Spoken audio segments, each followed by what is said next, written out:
Okay, good day mga Kworski. So welcome back to my channel ano. So ito kasing motor na to, may error code. So bilangin natin kung ilang error code ano. 1 2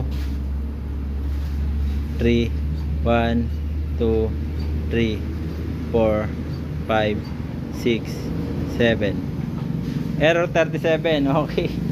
So hindi po ISC yun ha. Kasi wala naman pong ISC ito. Ito yan mga Kworski. Para pagka kasi nag-error, ibig sabihin may problema. Pagka ito, ang problema na to mahagok mga Kworski ano. Error 37. Ano nga ba error 37? So i-read natin. Okay?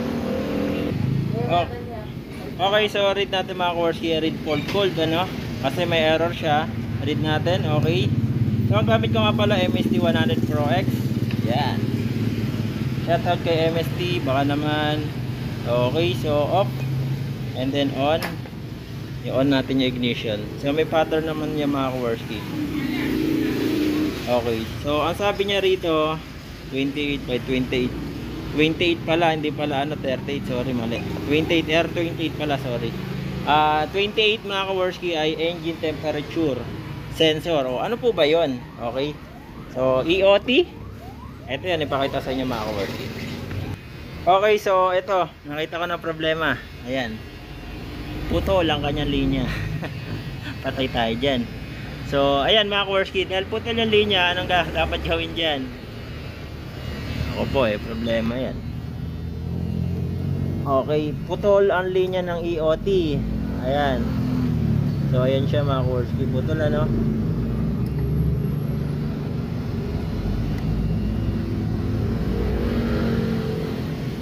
Ngayon mga Kworski, ang gagawin natin ay re-repairin natin. So paano mag-repair ng ganito ano? Pinagbabawal ng technique ko mga Kworski. Syempre hinihinang ko pa rin yan. Bigyan ko kayo ng idea para makuha nyo kung paano to repairin. Pagka engine temperature mga Kworski, ito yun. Ito kasi yung pumapasa ng init ng makina. Kumbaga sa ibang motor EOT naman niya mga Kworski. Engine oil temperature naman siya. Sa mga Kworski, walang problema to. Ang problema niya ay itong socket. Yan. So paano ba mag-repair ng ganyan mga Kworski? So madali lang yan. Ito mga pinagbabawal na technique. Kung wala kayong ganitong socket, edi repairin natin. Ngayon kung meron naman kayong socket, palitan yung bago, di ba? So re-repairin muna natin.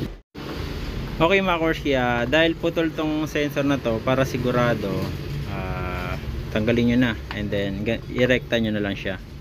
So pwede naman po yan, huwag kayong mag-alala, hindi naman yan, mura lang naman to at saka hindi naman basta-basta masisira yan. Basta ang gagawin nyo, sundan nyo lang yung proseso ko na gagawin para may idea kayo kung paano ano. Ito kasi tinatabasan ko to para mapasok nyo yung soldering iron nyo, para mahinang nyo siya ng maayos.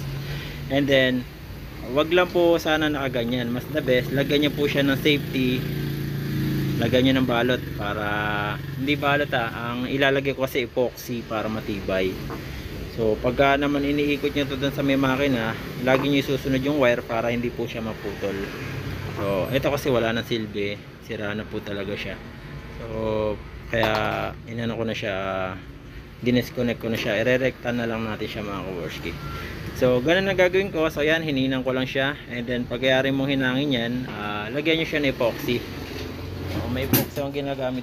So ayan yung epoxy. Ngayon ilalagay ko po siya dito. Okay, pupunuin ko siya. Okay, so ayan, nilagay ko siya ng epoxy, patutuyuin ko na lang. So ganito na lang ang naisip ko remedyo para kahit paano matibay po siya no?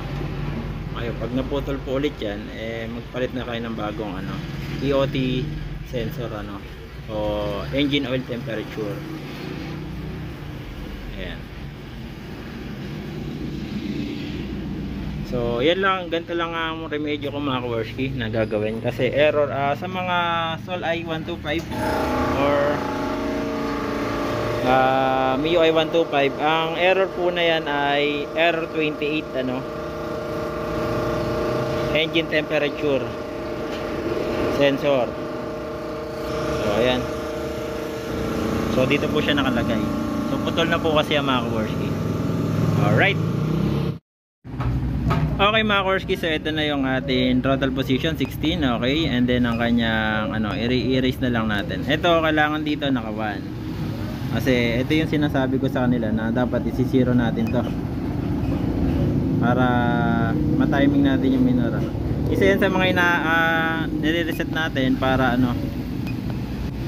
para ayan, yung history niya isa na lang. Okay, so buburahin na natin lahat yan. So okay na. Yan, so ganun lang, basic. Ngayon, off na natin.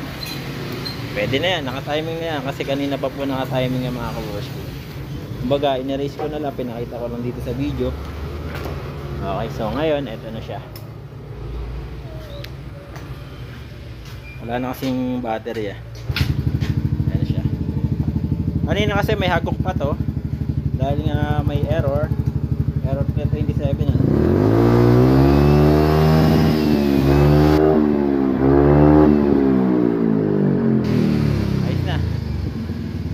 Ayan, sa mga gusto magpagawa ng FI, visit na lang sa aking shop. Location natin, Bustos, Bulacan. Search nyo lang sa Google Map, Kaworski Motor Shop. Alright.